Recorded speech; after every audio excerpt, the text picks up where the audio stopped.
ಈ ಕಾರ್ಯಕ್ರಮವನ್ನು ಯೋಚನೆ ಮಾಡಿರುವ ಈ ಓಕೆ ತಂಡಕ್ಕೆ ನನ್ನ ಹೃದಯಪೂರ್ವಕ ಅಭಿನಂದನೆಗಳು. ಈ ಶಿಸ್ತು ಚಿತ್ರ ನಿರ್ಮಾಣಕ್ಕೆ ಬಂದರೆ ಬಹಳ ಒಳ್ಳೆಯದು. ನಿರ್ಮಾಪಕರಿಗೆ ಹಣ ಉಳಿತಾಯ ಆಗುತ್ತೆ, ಸಮಯ ಉಳಿತಾಯ ಆಗುತ್ತೆ, ಕ್ವಾಲಿಟಿಗೆ ಬರೋದಕ್ಕೆ ಕಾರಣವಾಗುತ್ತೆ. ಥ್ಯಾಂಕ್ ಯು ಓಕೆ ಚಿತ್ರತಂಡಕ್ಕೆ. ಇವತ್ತು ಒಂತೆ ಪಾತ್ರ ಮಸ್ತು ಓಕೆ, ಮಾತು ಕಡಿಮೆ ಪ್ರೀತಿ ಜಾಸ್ತಿ.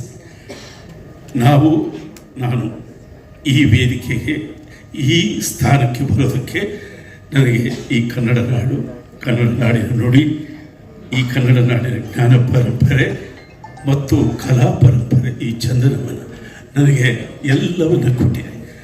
ನಾನು ಬಯಸಿದ ಎಲ್ಲ ಕನಸುಗಳನ್ನು ಈ ಚಂದನವನ ನನಗೆ ಕೊಟ್ಟಿದೆ. ಇದೊಂದು ಆಸೆ ಇತ್ತು, ನಾನು ನಿರ್ದೇಶಕನಾಗಬೇಕು ಅಂತ ಉದ್ಯಮಕ್ಕೆ ಬಂದೆ. ಆದರೆ ನಿರ್ದೇಶಕರಾಗೋ ಬದಲು ಡೈರೆಕ್ಟರ್ ಆಗೋ ಬದಲು ಇಂಡೈರೆಕ್ಟರ್ ಆಗ್ಬಿಟ್ಟೆ. ತುಂಬ ಜನ ಪ್ರತಿಭೆಗಳಿಗೆ ಸಪೋರ್ಟ್ ಮಾಡ್ತಾ ಅವರನ್ನು ಮೇಲ್ತರೋ ಕೆಲಸದಲ್ಲಿ ಮುಳುಗಿದ್ದೆ.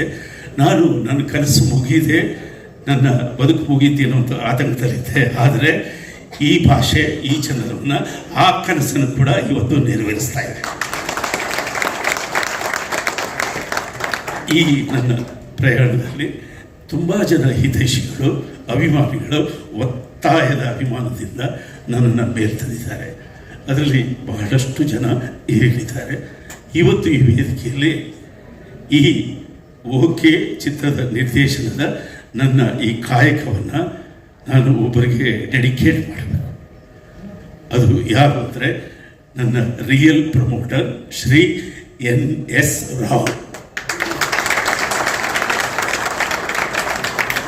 ಅವರು ಒಬ್ಬ ಅದ್ಭುತವಾದ ಹಾಸ್ಯ ನಟ. ಆದರೆ ಮೂಲದಲ್ಲಿ ಅವರು ಒಬ್ಬ ನಾಟಕಕರ್ತರು, ಬರಹಗಾರ. ನಾಟಕಗಳ ಕಾಲದಿಂದಲೂ ನನಗೆ ಅವರ ಪರಿಚಯ. ಈಗ NS ರಾಯರ ಬಗ್ಗೆ ಒಂದು ಕೃತಜ್ಞತೆಯನ್ನು ಸಲ್ಲಿಸುವ ಒಂದು ವಿಡಿಯೋ ಕ್ಲಿಪ್ ಇದೆ, ದಯವಿಟ್ಟು ಅದನ್ನು ಪ್ರೆಸೆಂಟ್ ಮಾಡಿ. ನಮ್ಮ ಸಮಾಜದಲ್ಲಿ ಭ್ರೂಣ ಪತ್ತೆ ಮತ್ತು ಹೆಣ್ಣು ಭ್ರೂಣ ಹತ್ಯೆ, ಇದು ಎರಡು ಸಾಂವಿಧಾನಿಕವಾಗಿ ನಿಷೇಧವಾಗಿದೆ. ಭ್ರೂಣ ಪತ್ತೆ ಆಗಬಾರದು ಮತ್ತು ಹೆಣ್ಣು ಭ್ರೂಣ ಹತ್ಯೆ ನಡೀಬಾರದು ಅನ್ನೋದು ಸಂವಿಧಾನ ನಿಷೇಧ ಮಾಡಿದೆ. ಇದು ನಿಷೇಧವಿದ್ದರೂ ಕೂಡ ಇಡೀ ಭಾರತದಲ್ಲಿ ಇದೊಂದು ಸಾಮಾಜಿಕ ಪಿಡುಗು. ಇದರ ಹಿಂದೆ ಆರ್ಥಿಕ ಸಮಸ್ಯೆಗಳು ಮತ್ತು ಸಾಂಸಾರಿಕ ಪಿಡುಗುಗಳು, ಜಾತಿ ಸಮಸ್ಯೆಗಳು ಇವೆಲ್ಲ ಸೇರಿಕೊಂಡು ಇದೊಂದು ಸಾಮಾಜಿಕ ಪಿಡುಗಾಗಿದೆ.